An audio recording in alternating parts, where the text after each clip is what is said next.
Today, I'll be explaining the cost system once again and why it must be used in judging clears.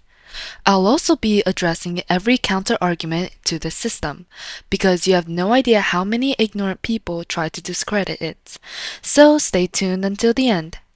The cost system is a system that is used to judge zero-cycle clears because they are already the fastest clears in the game, and to distinguish between which clear is better, cost is used.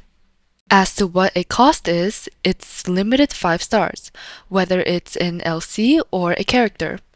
That is because limited 5 stars on average offer the biggest jump in power for any given team, a jump that usually cannot be made up for with relics or a better rotation. On average, limited 5 stars will eclipse any 4 stars and standard 5 stars options, making them the prime metric used here. Speaking of standard 5 stars, because they're not as strong as limiteds, I've came up with a middle ground. Because you get 2 standard characters for free and 1 standard light cone is the sweet spot for efficiency when buying for shop. They are considered zero cost, and standard 5 stars only get added cost after that point. Another way to calculate is if you were to give subsequent Eidolon 0.5 cost, but with E1 S1 being free already, I don't think that's a good idea to lower their cost further. Otherwise, you would end up with an E6 Bronia being only 2.5 cost, which is pretty unfair. As for 4 stars, they're all 0 cost. DDD Light Cone may seem broken, but think about what the reason for squeezing in an extra action is. It's because you lack damage. It's a copium way to compensate for the damage lost of using less limited 5 stars, and sometimes it doesn't even work, because as not everyone can zero cycle at 1 cost after all. It only looks strong because I'm using it, but at a higher cost there are always easier ways to win with less hassle involved. I was once asked how to calculate costs if, let's say, you're using E1 S1 standards on both sides. Would one side be 3 cost and the other be 0 in that case? The simple answer is Schrödinger's cost. They're both 3 and 0 at the same time. If you look at separate sides one at a time, then yes, it would be 0 per side, but when it comes time to tally up both sides, the cost of the true zero cycle would be 3, despite each separate zero cycle being 0 cost. This is a hyperbolic example, obviously. There's no way to do 0 cost on both sides. Only one side was done at best, but I feel like this is the least confusing way to explain it. Now on to BP. They're counted as plus after the number of cost, since they're stronger than 4 stars sometimes and weaker than limiteds, while costing actual money. Now, I'll explain why cost is a valid system for judging units, because there are people who are, for lack of a better term, too stupid to understand why it's good. The main counter-argument for the cost system is, even if a unit can clear at a lower cost, what's the point if the relics used is too strong? Now you can already see the extreme disingenuity of this argument, because you're basically dragging down a winner's accomplishments because you're incapable of winning, a sore loser behavior. A couple examples of this is basically Zila being able to 1 cost 0 cycle Adventuring and Sam, while Acheron couldn't. People would then argue it's the relic difference, not the character difference, while forgetting that even if Acheron had the same quality relics and then some, she would still lose. Because limited 5-star cost, at least in the early stages, like 1 to 2 cost, offers exponential increase that changes the entire rotation, and not linear ones that can be made up with relics. Now, the follow-up attack for that argument is that there's no point in comparing DPS at that level, since it's unrealistic anyways. This argument is only possible when you're so dumb that you're incapable of extrapolating data. I'll try to make this a bit easier to visualize. Now, let's say Zila's relic power level is 100 in the 1 cost 0 cycle on Avon, while Acheron's relic power level is 70 in a 2 cost 0 cycle on Avon. A hypothetical 1 cost from Acheron, which is impossible, would require a higher relic power level than 100 to win. you would need to break the game's limits somehow to allow for that. So why then should I assume that Zila would somehow need a higher relic power level for a 2 cost than Acheron? That argument is completely illogical and baseless, because the core DPS all gain a similar increase in power with cost. I even disproved that argument too in the past, by proving Zila would not need stronger relics to zero cycle Sam at equal cost. I did that by giving them both equal amounts of substats. Scratch that, I gave a couple more to Acheron, and played both at the same cost, which was 4 in that video, and Acheron couldn't win.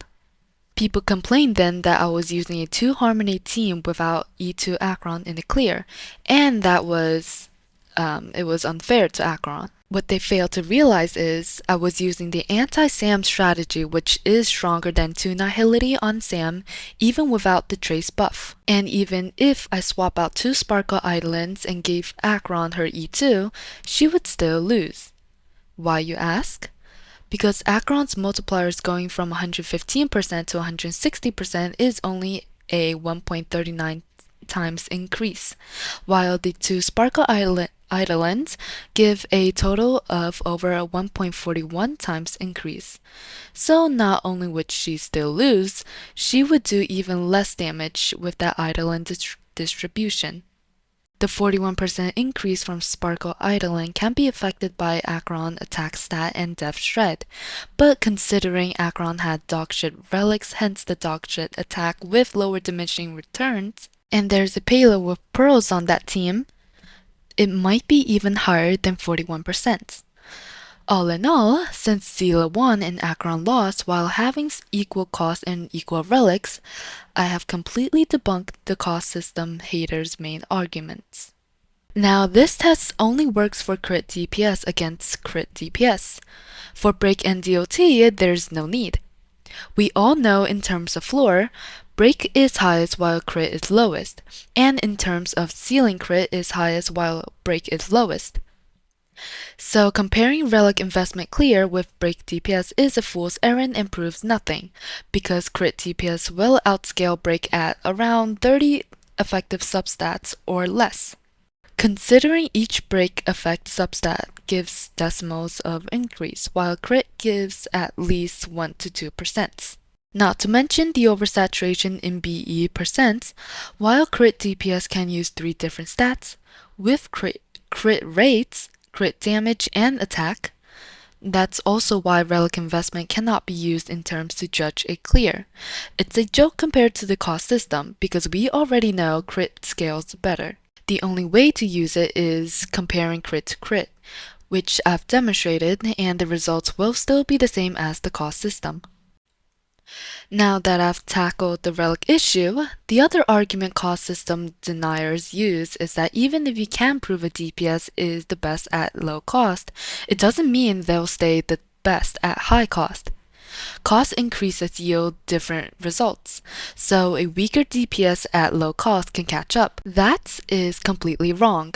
My argument is that a DPS who is stronger at low cost will remain stronger at higher cost for as long as the cost system is relevant, which is up to around 24 cost. Because past that point, cost system is pointless, as you've reached the damage threshold where even Arlen or Jeopard DPS can zero cycle. At around that investment, instead of worrying about cost, you should pivot to zero action value clears. Almost all DPS are basically equal past that point, and it's more so mixing and matching which DPS works on which contents. BIS teams are a thing of the past too, since the damage threshold is basically infinite. It's all about creative thinking. Anyways, that tangent is over. I've shown the bracket in which cost system is relevant in, which is 0 to 24. Now I'll prove a DPS can remain the strongest as they go up in cost. The reason why it's so hard to catch up when you're at a cost efficient is because cost scaling, like the natural log graph, as in the early costs, will have a much bigger impact than the later ones. The reason it scales that way is because you gain an exponential growth for the first few costs, having access to stuff like Robin for crit DPS and her first Eidolon, or Ramei's break DPS. So if Zila can do a 0 cycle at 1 cost, while another DPS needs 2 cost, that 1 cost lead that Zila has is pretty much impossible to be closed, because she can also swap out, let's say, Pela for Robin, to counter whatever increase your DPS has. Whether it's by support synergy or self-idolence, it all equals out in the end, and even if some DPS scale slightly better, they are incapable of closing the lead. Firefly mains will swear on their mother's soul that their waifu not being able to one cost doesn't mean anything, and that she'll be the strongest when she gets Ramei, but that's proven to be wrong too. My theory is proven correct when FF is incapable of zero cycling Argenty, a 1.2 million HP fire weak boss at 2 cost, and even need up to 4 cost for Aventurine, a boss with 0% fire res. There's no DPS that is inherently weak at 1 cost that will become the strongest at 2 cost. That's just completely delusional copium and not how the world works. Now that I've explained the general theory, it's time to give the receipts. I did a social experiment to prove Zila is the strongest at high cost too. First, I made her do a 0 AV at the lowest cost possible, which is 21, and can be lowered to 19 if you start with Robin Tech, but that's massive nitpicking. Then, I made her 0 cycling pure fiction with only one support twice. Both her and the support are E6S5. I refused to use Zila at low cost for at least a month or two, and what are the results? Newer viewers of my channel, the Zila deniers, completely changed their tune. They're now saying despite Zila's insane feats at higher Eidolons, it's only possible because she's reliant on high cost team and that she's terrible at low cost, which is completely contrary to the previous generation of Zila deniers, saying that she's only good at low cost. To put it simply, I managed to scam a whole generation of Zila haters into indirectly admitting she's OP at high cost. Now, if only they can see my low cost feats too. The right conclusion from this should be that she's the best at both low and high cost.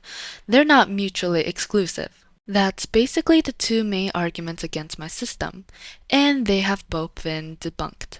Neither relics or scaling will affect the results we can gather from the cost system. Consistency is also important. We judge a DPS by their average cost performance on every boss. So Himeko doing 0 cost 0 cycled once doesn't mean she's top tier.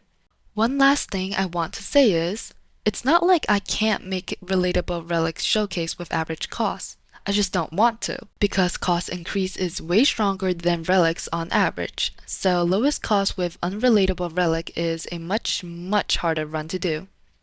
A 1 cost 0 cycle with unrelatable relics is usually a dozen times more complex and intricate than a 5 cost 0 cycle with relatable relics, for example. Some pigs just can't understand that and fixate on relics. Tunnel vision clowns.